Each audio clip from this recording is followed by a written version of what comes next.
ఉస్తాద్ రామ్ పోతినేని ఎప్పటి నుండో మాస్ లో మంచి హిట్ కోసం ఎదురు చూడగా 2019 టైంలో చేసిన ఇస్మార్ట్ శంకర్ మూవీతో భారీ బ్లాక్ బస్టర్ ను సొంతం చేసుకోగా తర్వాత చేసిన సినిమాలు అన్ని కూడా మాస్ ఆడియన్స్ ను దృష్టిలో పెట్టుకుని చేసిన సినిమాలే కాగా రెడ్ మూవీ తర్వాత రామ్ చేసిన 2 సినిమాలు అంచనాలను అందుకోలేకపోయాయి. కానీ బిజినెస్ పరంగా మాత్రం సినిమాకి తన రేంజ్ ను పెంచుకుంటున్న రామ్ పోతినేని ఇప్పుడు ఇస్మార్ట్ శంకర్ మూవీకి సీక్వెల్ గా వస్తున్న డబుల్ ఇస్మార్ట్ సినిమాతో మరోసారి రచ్చ చేయగా తన కెరీర్ లోనే హైయెస్ట్ ప్రీ రిలీజ్ బిజినెస్ ను ఈ సినిమాతో సొంతం చేసుకున్నాడు రామ్.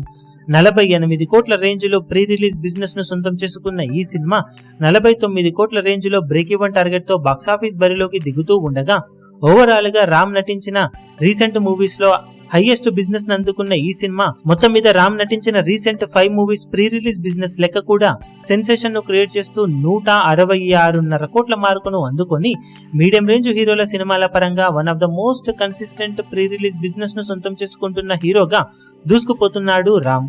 ఒకసారి రీసెంట్ గా రామ్ నటించిన సినిమాల బిజినెస్ లను గమనిస్తే ఇస్మార్ట్ శంకర్ సినిమా 20.28 కోట్ల బిజినెస్ ను అందుకోగా రెడ్ ద ఫిల్మ్ మూవీ 14 కోట్ల దాకా బిజినెస్ ను సాధించింది.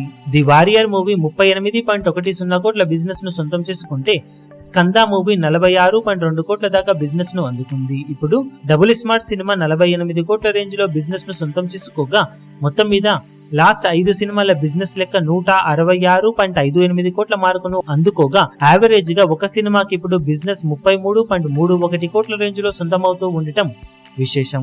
ఇక బాక్సాఫీస్ దగ్గర డబుల్ స్మార్ట్ సినిమాతో రామ్ పోతినేని ఎలాంటి కలెక్షన్లతో మాస్ రచ్చ చేసి కంబ్యాక్ ను సొంతం చేసుకుంటాడో చూడాలి. ఈ వీడియో మీకు నచ్చినట్లయితే లైక్ చేయండి, షేర్ చేయండి, ఛానల్ ను సబ్స్క్రైబ్ చేయడం మాత్రం మరవకండి. ఏ చిన్న అప్డేట్ ను మిస్ అవ్వకూడదు అనుకుంటే బెల్ ఐకాన్ ను ప్రెస్ చేయండి.